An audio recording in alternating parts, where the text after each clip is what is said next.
Good evening, scrappers and casters. For tonight's video, I'm going to do something a little different. I'm really not going to scrap anything tonight.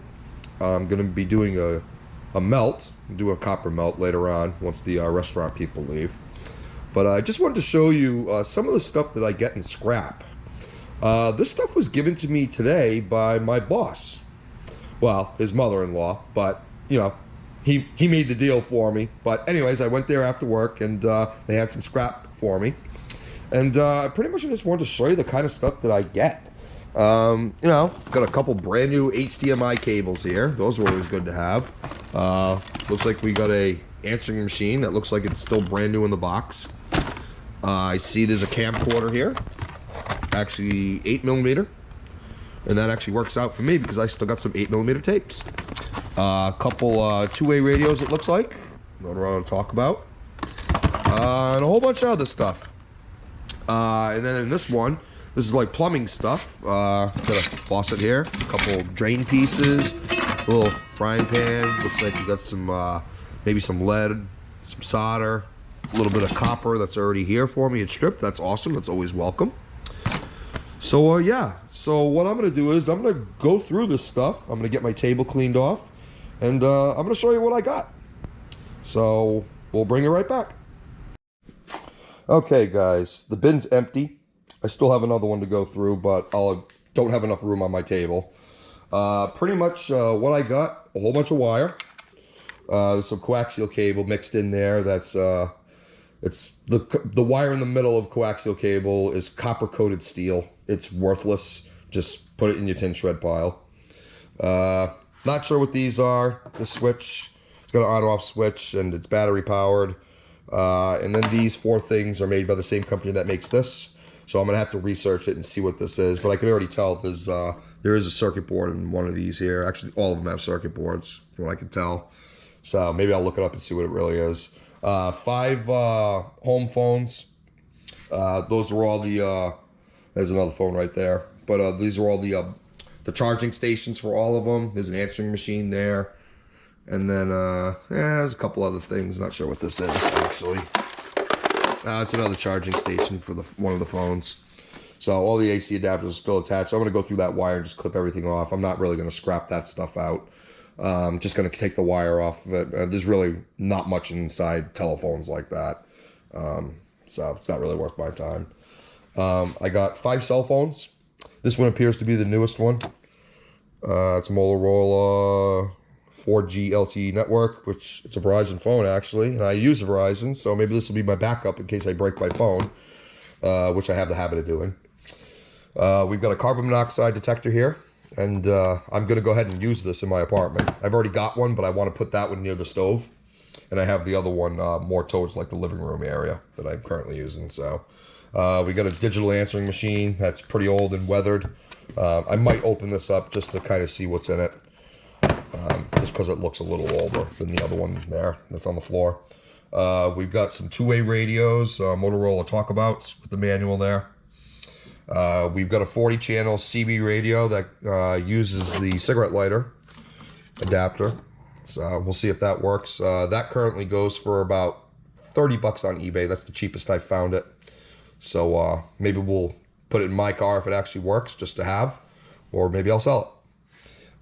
We've got a digital tape measure, which I'm never going to ever use that, so that's probably just going to get scrapped out real quick, or maybe not, just tossed in the trash. We've got some copper wire that's already stripped, so that's always welcome. We got some Romex cable here, which I will definitely strip, because that's considered #1 copper, because it's thick strands. Let's see it right there, it's a nice thick strand, so they consider that #1 copper. That's actually might even be considered bright and shiny.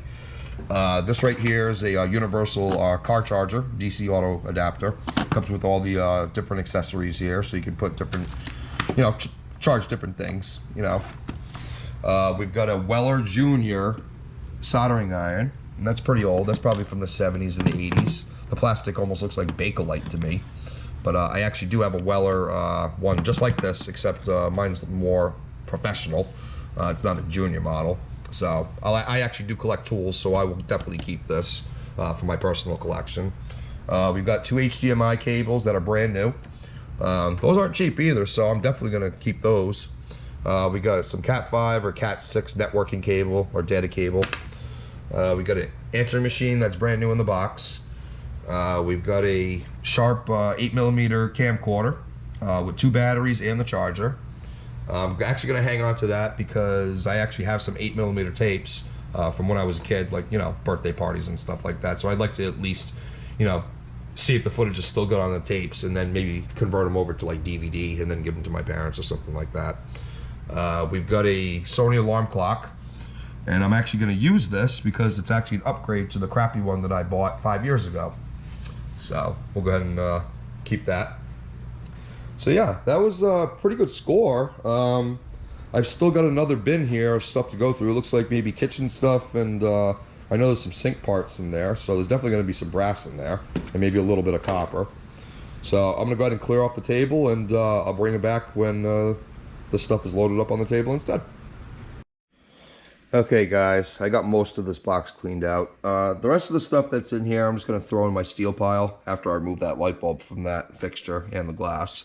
This is pretty much, it's like picture hanging stuff. A couple hooks in there, you know, some rusted metal. Looks like a clip of some sorts here.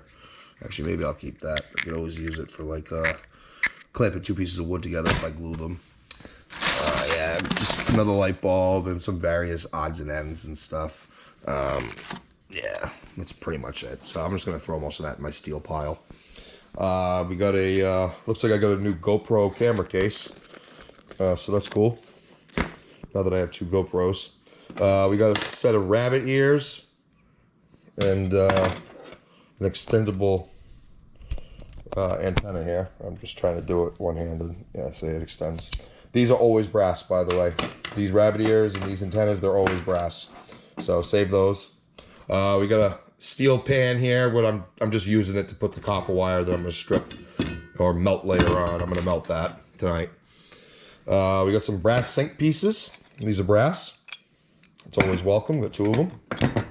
We got a faucet here with some more brass on it. This I think is zinc. The rest of the faucet I tested already on the grinding wheel, and it's definitely zinc or die cast. We got some copper attached here that we'll definitely cut off and melt down later on. Got some brass fittings here, as well as the one on the top. So these right here, this shower head, actually no, yeah, this shower head right here, this is plastic. This whole cable is actually brass. I was very surprised because I put it on the grinding wheel and it came up with the gold color underneath, so that's definitely brass. I mean, obviously there's a rubber hose in there, so I would probably throw that in dirty brass. Or maybe I would be shady and just mix it in with my clean brass and hope that they don't see it. But I wouldn't really advise doing that if you're, you know, an honest person. We've got 2 sink connectors here for probably this faucet. These connectors at the top and on the bottom here, those are brass. This is steel. I think it's stainless steel, so I'm going to test that real quick with my magnet. Yep, that's stainless steel. So, throw that in the stainless pile. These faucet pieces, these are either die cast or I can't think of the word tonight, die cast or zinc. Sorry about that. Yeah, pretty much I'll just probably throw that in my die cast collection. Same with these are vacuum cleaner pieces. That's definitely die cast aluminum. That's nice and clean. Electrolux, there we go. I should look that up. But that can go in my clean aluminum. We got a bunch of solder. And I thought this was lead, but I think this is the solder for that Weller soldering iron, so I'll hang on to that. But that's pretty much it. I mean, that is a pretty good haul, actually. I mean, I was very surprised in what I got tonight.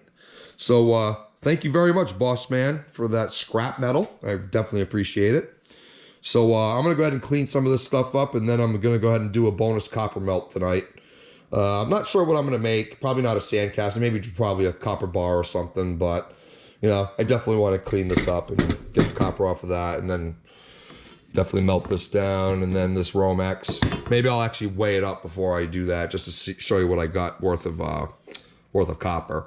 So, all right. Well, get everything cleaned up and we'll get back to you.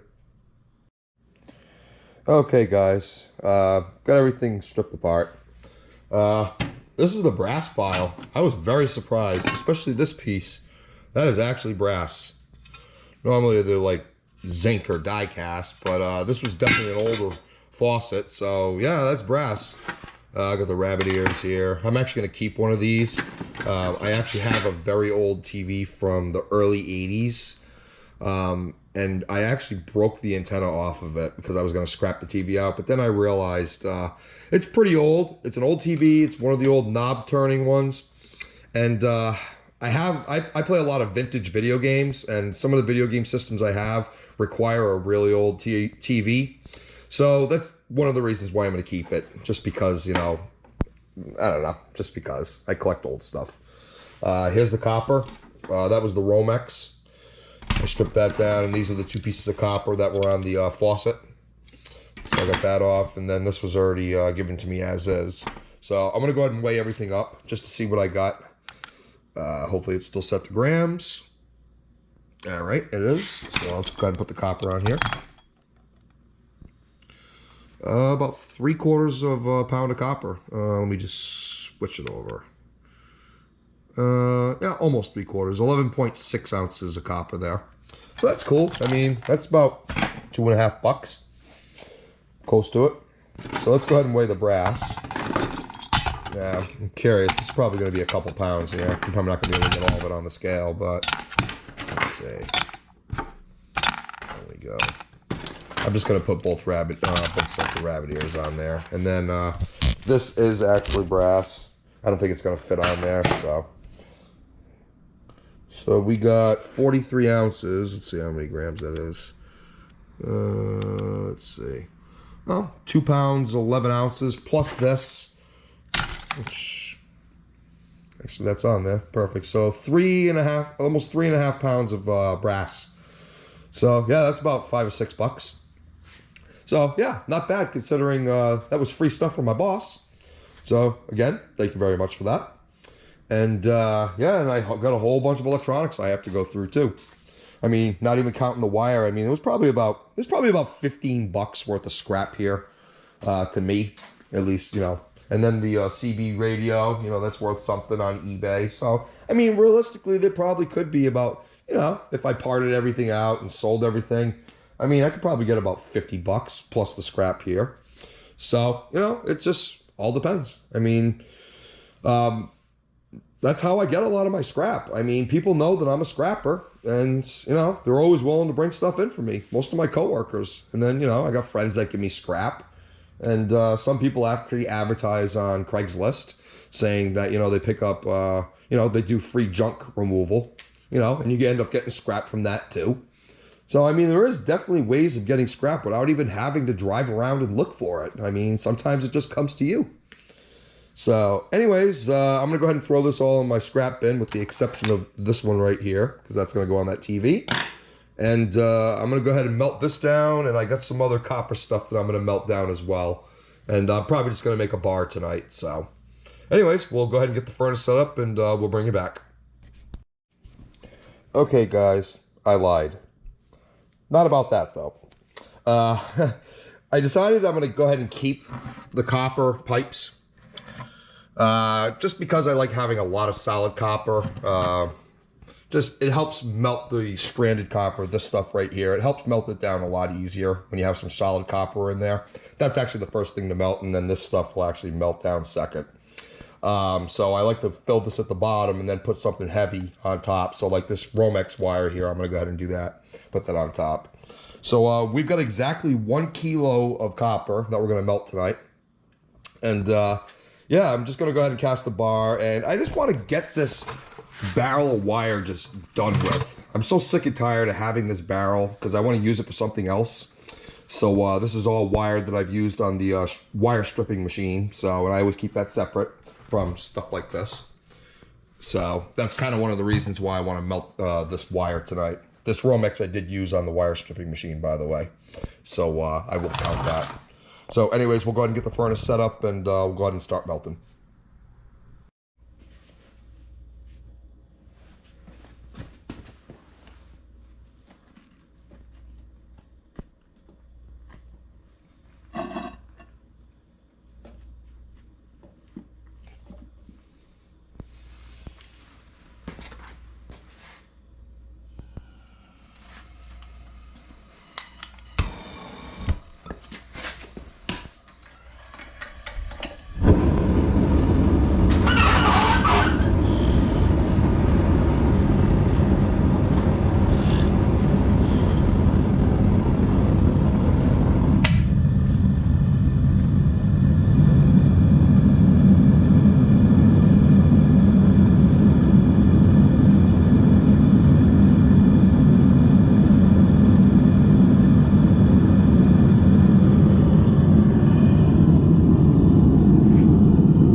always want to preheat your material before you put it in.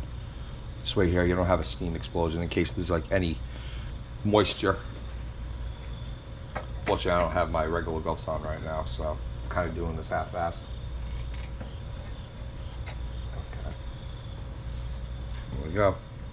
All that copper is melted, so you just want to be careful when you put it in. Just push it down a little bit. You don't want to push it too hard, because then the molten copper will ooze out over the sides and then get it all over the inside of my furnace, which I don't want. The one thing I really don't like about braided wire, when I close the cover and I actually start the furnace back up, there's going to be some embers that are going to come off of here because it is really thin wire.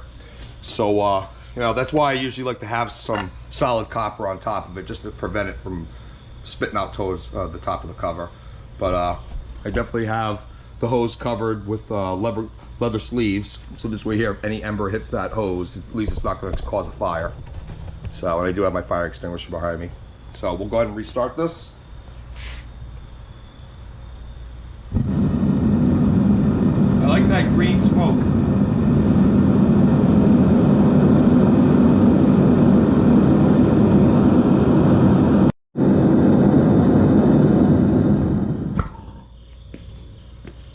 Okay guys, we're gonna go ahead and put some flux in there.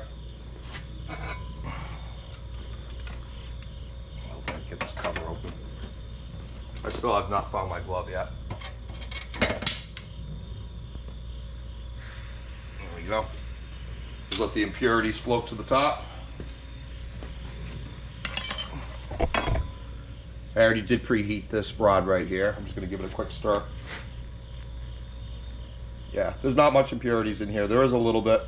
There was some slag left in here from the last melt. So, yeah. We'll go ahead and just heat this up a little bit more. And then we'll skim the slag off, and then we'll go ahead and pour.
Oops. That's what happens when you get careless. Gonna go ahead and adjust the camera here, guys. There we go.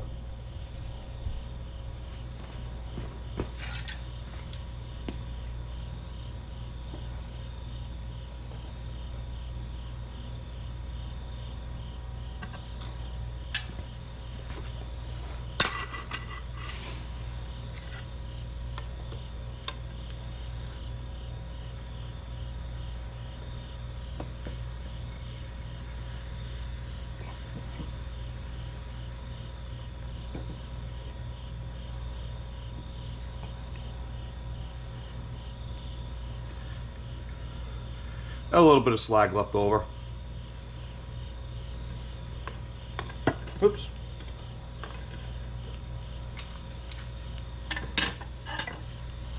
Gotta put that back in the furnace.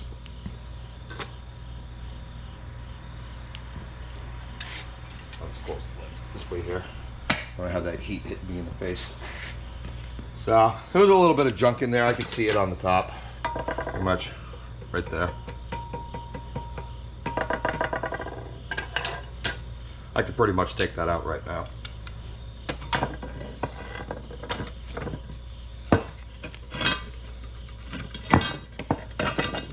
I really hate this mold because it's so big and bulky.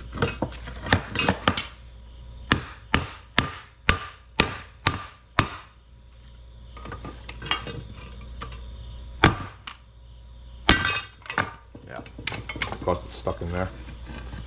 Means I didn't heat it enough. So we'll go ahead and shut the camera off and get that out. I'll bring you back. Okay guys, I finally got the bar out. I had to quench it inside the mold. A few things happened. So first thing is, the reason it got stuck is because it fused to the steel. I literally had to bang the crap out of this, and I actually cracked the steel. I mean, this is, I don't know, 1/4 inch steel, and I literally cracked it just by beating on it right there. I also broke my stone trying to get it out. So that stone is about $2.50, so I usually break one probably every, 10 to 20 melts. So I mean, that's no big loss for me. It just really sucks because I just ruined my mold, and pretty much this is an ugly as hell bar. I mean, it's pretty much bent and everything. I had to use a chisel on the sides just to get it loose, and then it finally came out. So I mean, it doesn't look terrible, but you can see where it fused right there with all those holes. So I'm gonna be honest with you, I'm not gonna be using steel molds anymore for pouring. They're just not reliable. So I'm gonna be picking up a graphite mold instead. One of the reasons I don't like graphite molds is because you only get so many uses out of them before they get too thin. I think they say about 20 to 30 bars you can get out of them before you gotta replace them. So and they're expensive. I mean, if you want a big graphite mold to do 5 kilos of copper, that's probably about $100, So I mean, is it really worth it? I don't know, but all I know is these bars are pretty ugly, and I'm getting sick of these holes here. And if I actually cast it into graphite, it'll alleviate the holes, at least from videos that I've seen online. So anyways, I'm gonna go ahead and just clean this up, and we'll wait and see what how much we lost in the slag and how much is still left in the crucible. Okay guys, I'm back. I got the bar cleaned up. Yeah, this is pretty much an ugly bar. You can see how bent it is, and yeah, all the holes like usual. So I really don't know how to solve that problem. I'm gonna have to do a lot of homework on this. But we had exactly 1 kilo of copper inside the crucible. Let's see what we lost. We lost 23 grams, so almost an ounce. Not bad, considering. I mean, I knew it was going to lose a little bit, so I probably should have put an extra 20, 30 grams in there, but it's still another addition to the copper stack, so pretty much, I guess I'm satisfied with it. Unfortunately, I broke my mold, so if I do want to use that steel mold again, I'm going to have to weld it on both sides, and then clean up the welds a little bit, and then clean off the copper that's fused to the mold itself. Like I said, I had that mold on top of the furnace for probably a good 2.5 minutes, and I just don't understand why it gets stuck in there like that. But anyways, I'm just going to do homework on that. So thank you very much for watching. If you like videos like this, hit subscribe. Go ahead and share it amongst your friends if you like, and make sure you hit that bell notification, and you'll be alerted once I upload another video to YouTube. So thank you very much for watching, and happy scrapping.